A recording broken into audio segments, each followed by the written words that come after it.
Welcome to Hannity. Like a false prophet of moral righteousness, James Comey, former FBI director, constantly pretending to be a courageous hero fighting for truth and justice. In reality, he is a hateful, vengeful, arrogant narcissist we now know who abused power and fostered one of the most corrupt federal departments this country has ever seen. But tonight, we can report the walls are closing in on James Comey. We have yet another major development in our Hannity Watch on the deep state. Former FBI General Counsel James Baker, the man who served as Jim Comey's top lawyer, he, too, like others, is now under criminal investigation for leaking to the media, and Baker has long-faced scrutiny over his ties to Mother Jones reporter David Corn. Remember, Corn was the first journalist to report the existence of Christopher Steele's dirty dossier in the lead-up to the 2016 presidential election. So let's keep track of Comey's leadership at the FBI. You know, Mr. Integrity. Okay, now, of course, we know Comey himself was fired by President Trump. His second-in-command, Andrew McCabe, was fired for lying. Andrew McCabe is now currently under a criminal investigation. Comey's top investigator, Peter Strzok, well, he was fired for his obvious political bias. He may soon be under criminal investigation, as well as his ex-girlfriend, top FBI lawyer Lisa Page. She was forced to resign over her bias. Then you got Comey's chief of staff, James Rubicki. He's resigned. And now we know Comey's general counsel, Jim Baker. Now we can report under an official criminal investigation, something Comey himself that he admitted to doing when he leaked the FBI memos about President Trump, remember, to his professor friend at Columbia, and then to the New York Times, for the very purpose of spurring a special counsel investigation, which coincidentally, well, that's being carried out by Comey's close friend, Robert Mueller. How nice. So what did all the people I just listed have in common? They all wanted Hillary Clinton to win, one of them 100 million to 0. They all hated and continue to hate Donald Trump. They all work together to rig our political system and fix the outcome of the 2016 election by using their powerful top positions, not rank and file, the top positions, the FBI and the DOJ, to help Hillary Clinton win, to cheat, to rig an election. And as we now know, they had an insurance policy and a media leak strategy in case Clinton didn't win, 100 million to 0. Now, after James Comey was fired, top officials inside the FBI, they were angry. They acted out of that anger, malice, emotion, without any evidence, no probable cause or reasonable suspicion, and ended up launching what was a partisan investigation into the president of the United States with a wild conspiracy accusing the president of working with Vladimir Putin to fire Comey because Russia told him to do it. No evidence. They were angry. This was their punishment. This was their payback, abusing power to attack the president that they never want elected.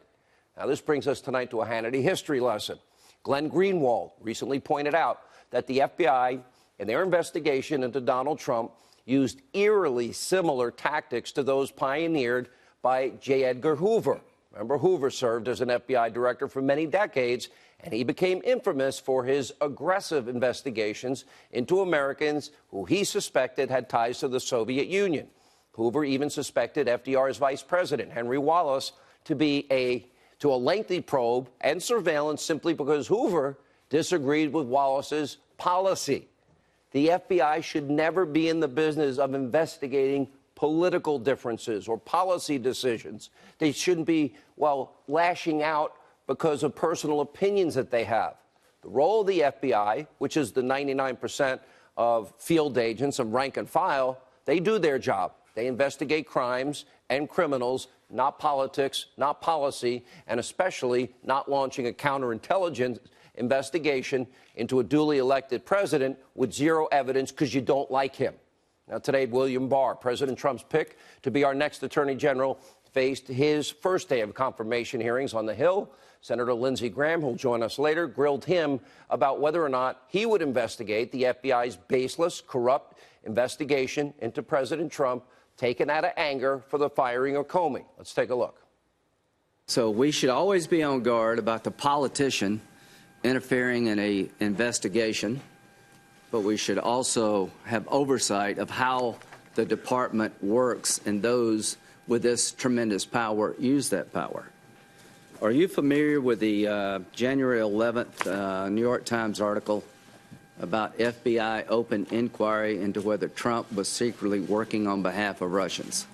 Yes, Mr. Chairman. Would you promise me and this committee to look into this and tell us whether or not, in the appropriate way, a counterintelligence investigation was opened up by somebody at the FBI/Department of Justice against President Trump? Yes, Mr. Chairman, I think there are a number of investigations, as I understand it, going on in the department. Have you ever heard of such a thing in all the time you've been associated with the Department of Justice? I have never heard of that. Are there rules about how you can do counterintelligence investigations? I believe there are, Mr. Chairman. So if you want to open up one against the president, are there any checks and balances? Not outside the FBI. Okay. Well, we need to look at that. In terms of people who are actually enforcing the law, don't we want to make sure they don't have an agenda? That's right, Mr. Chairman. Do you promise me as Attorney General, if you get this job, to look in to see what happened in 2016? Yes, Mr. Chairman. So that's a good sign that William Barr cares about equal justice, equal application of our laws, and saying that he will serve as a fair Attorney General. Mr. Barr, there are no shortage of corrupt Trump haters to investigate, and many with a lot of power that they've abused. No shortage of crimes here. And tonight we're going to begin to lay out a roadmap of corruption for the new Attorney General to be. Our own Greg Jarrett has compiled a comprehensive list. We're going to start, we're not going to go through the full list tonight, with FISA abuse. That is lying to a FISA court. That is committing a fraud against a court to get a warrant to spy on a Trump campaign associate using Hillary Clinton's bought and paid for phony dossier that was full of Russian lies. Look at your screen. James Comey, Andrew McCabe, Sally Yates, Rod Rosenstein all likely committed fraud on a FISA court by presenting Hillary Clinton's dirty dossier as unbiased, verified evidence when reality, it was never verified, never corroborated, and full of Russian lies, and they never told the courts that it was bought and paid for by Hillary Clinton.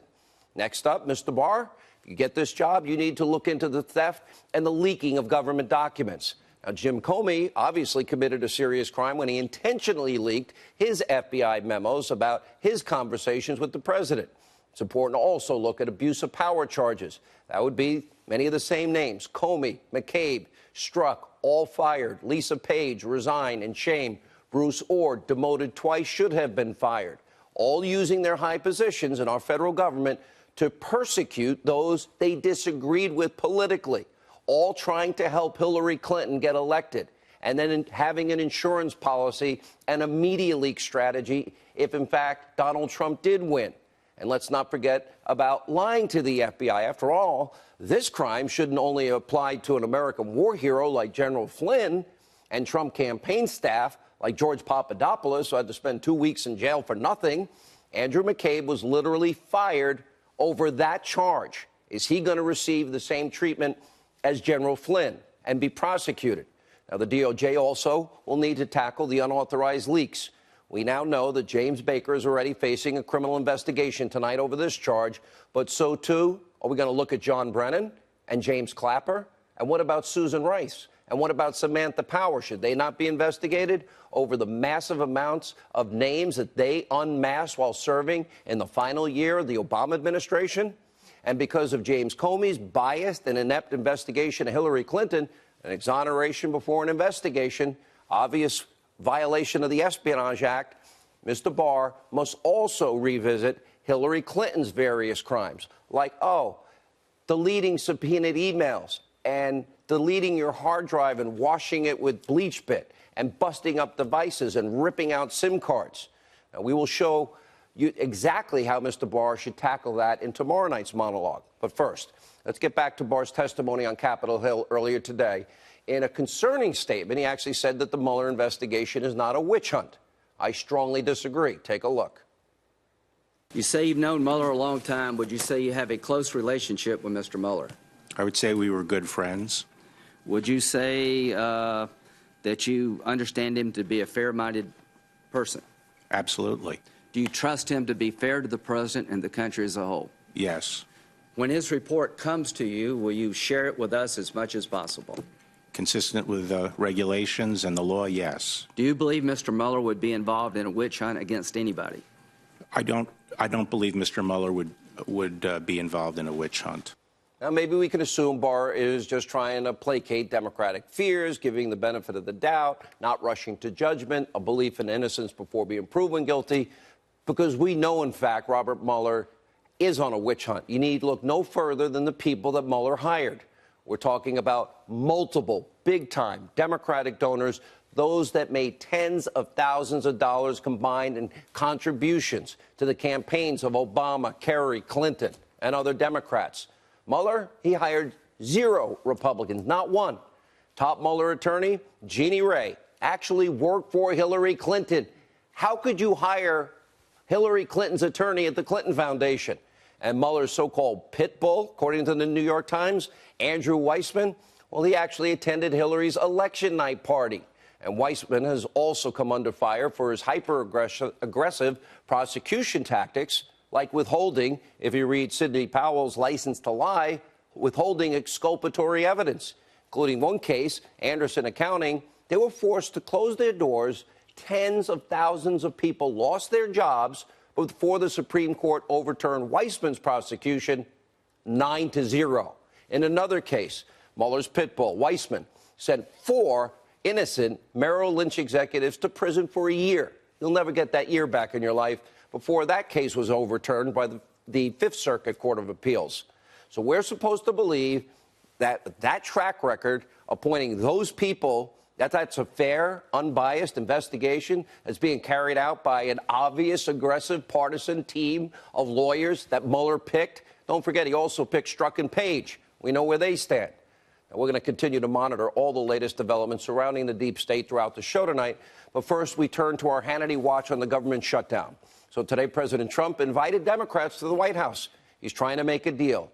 He's offering them every opportunity, invited them for lunch and a meeting to discuss border security.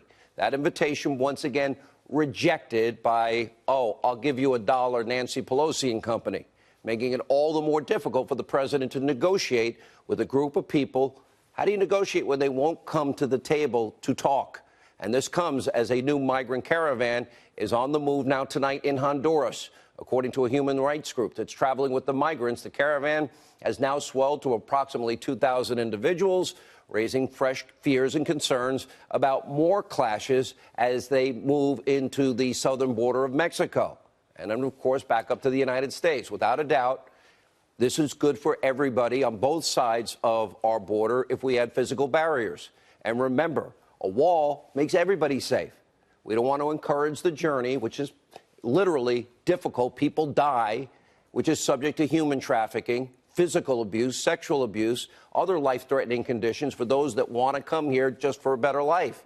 And I've said many times, I think that's the vast majority of people. They want a better life for themselves, their kids, their grandkids. But we've got to have a system where we vet anyone and everyone trying to come into our country.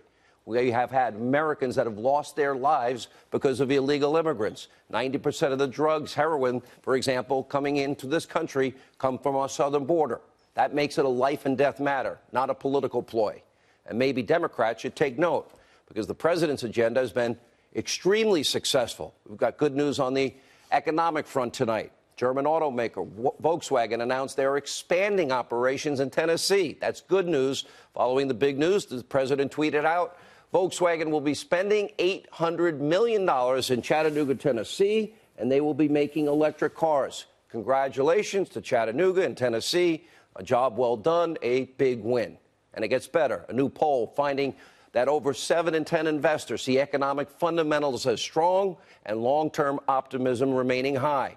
Democrats threaten to destroy all that optimism with their far-left nanny state socialist dreams, like Democratic Mayor of New York, Comrade Bill de Blasio. He's actually pushing a new plan to confiscate, that's right, confiscate private property from landlords. Those he claims create unlivable conditions. And he's even saying wealth is in the wrong hands of people in New York. Well, that sounds like he wants to confiscate money from some people and redistribute it to other people. Now, his coastal comrades out in California, they're now pushing their own radical far-left agenda with another nanny state proposal to ban paper receipts because paper is filled with, quote, toxins. So America better wake up. Socialism is on the rise, in the move, and taking over the Democratic Party. Meanwhile, unemployment is at a record low for African Americans, Hispanic Americans, Asian Americans, women in the workforce. Consumer confidence remains high. Wage growth is the best it has been in a decade.